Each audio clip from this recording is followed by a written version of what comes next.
There's a massive fight happening all around us. You can't always see it, but it's shaping absolutely everything, from the global markets down to your own neighborhood. It's a battle of ideas, and believe me, the stakes could not be higher. So let's get into it and decode what this fight is really all about. Okay, let's start with a really powerful image. This quote, it frames modern finance not as something that creates wealth, but as, well, a parasite.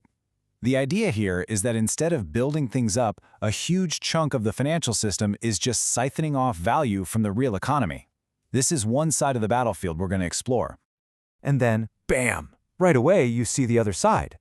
This quote presents a completely different moral universe. Here, the issue isn't about how the economy functions, it's about fundamental right and wrong. The argument is simple. Forcing the transfer of wealth, no matter how good your intentions are, is basically a form of theft. These two quotes right here, they set the stage for this entire conflict. So, you've got to wonder, right? How did our economy even get to a point where these two views could be so wildly opposed? Well, it all starts with a gigantic shift in the system itself, a move toward an economy that is fundamentally built on debt. And the key term you're going to hear is financialization. It's a bit of a mouthful, but the idea is pretty straightforward.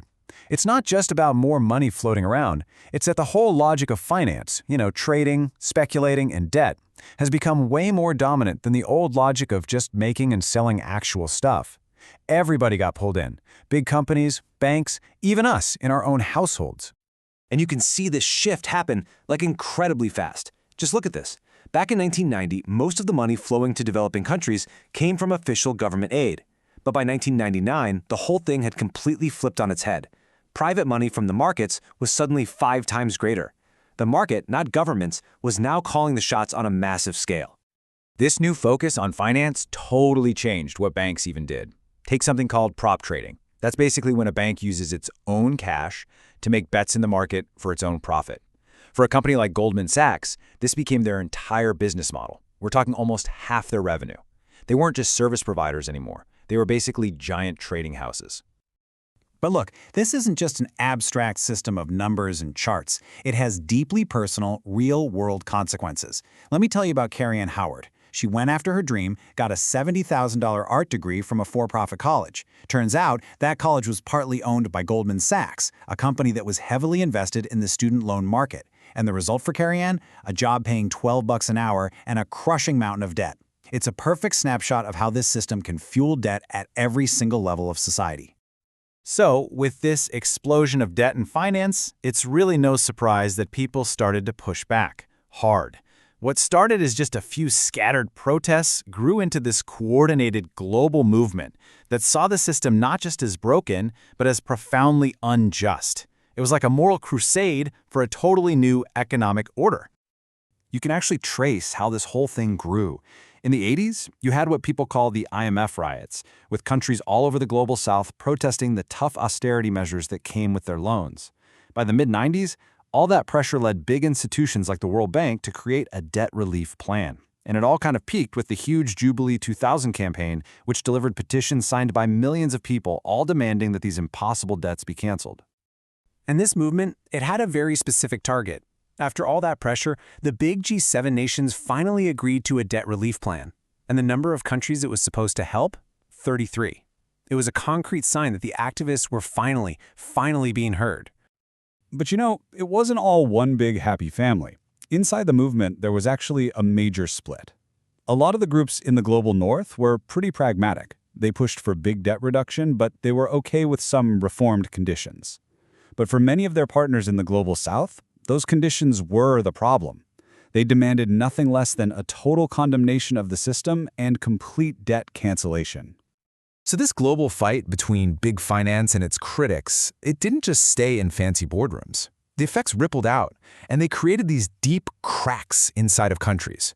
All that economic pain, that feeling of being left behind, it created the perfect fertile ground for a new and often very angry political force to rise up. And this question, this is really at the heart of our current political moment. I mean, think about it. When the factories that defined a town for generations just vanish, and the new jobs don't offer the same pay or the same dignity, what fills that void? This is where the story pivots from global economics to local identity. And that void, whether it's in a developing country drowning in debt or a former factory town in a wealthy one, is often filled by something scholars call authoritarian populism. It's a political style that taps into those very real economic frustrations, but it channels them into these moral panics, often blaming immigrants or elites or just cultural shifts. It creates what's been called a gloss of populist consent, essentially using popular anger to justify more and more authoritarian action. So what does this frustration actually sound like on the ground? Well, research from rural communities gives us a really clear picture. You hear this powerful sense of nostalgia for an economy that's just gone. You hear about a community split into haves and have-nots. There's deep distrust, a feeling that the pride you got from an old mill job just isn't there in a new service job. And you see a constant brain drain, as all the young people have to leave to find opportunities. This is the emotional fuel for populism. There's this one perfect example from a community nicknamed Gray Mountain. A huge debate was raging over whether to build a new biomass plant. One side wanted to move on, build a tourism economy. But in the end, the plant won. And the new mayor actually restored the old town logo, smokestacks and all, saying, "We're proud of our heritage." It just goes to show you the incredible pull of identity and nostalgia when you're facing economic change. Okay, so let's bring this all back. We've come full circle. We started with those two clashing quotes, and we've seen how that conflict plays out in the financial system, in global movements, and in local politics. So now, let's get back to that core ideological battle. Because this isn't just about economics, it is a fundamental clash of moral worldviews. According to the theologian David Chilton, movements for wealth redistribution rely on a very specific kind of guilt. He makes a distinction between what he calls biblical guilt, which is an objective fact, you've broken God's law and it can be forgiven, and what he calls sociological guilt.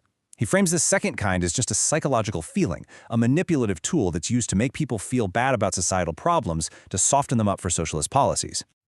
At the absolute heart of this critique is one central accusation, that these movements are driven not by a noble desire for justice, but by the sin of envy. And in this view, envy isn't just wanting what somebody else has. No, it's the destructive belief that their success is the reason for your failure. So the motive isn't to lift yourself up, it's to tear the other person down. So this all builds up to a very clear step-by-step theological argument against redistribution. It starts with the premise that God's law is in charge of everything, including economics. Then it argues his law creates a free market by forbidding theft. From there, the logic follows that any state-enforced redistribution is a form of theft, and therefore, it's not just bad policy, it's a direct violation of a divine command. And that, right there, brings us to the heart of it all. This battle for our economy isn't really about data or policies or charts. It's a battle over the story we tell. The story about how the world works, and more importantly, how it should work. Is it a story about a parasitic financial system and a righteous crusade for justice? Or is it a story about envy, theft, and breaking God's law? These are two incredibly powerful and completely competing stories about money, morality, and justice. They are shaping our politics, our communities, and our own lives every single day. The ideas we've talked about aren't just academic. They are out there, right now, fighting to define our reality. And that leaves us with the ultimate question to think about. Which story is going to win?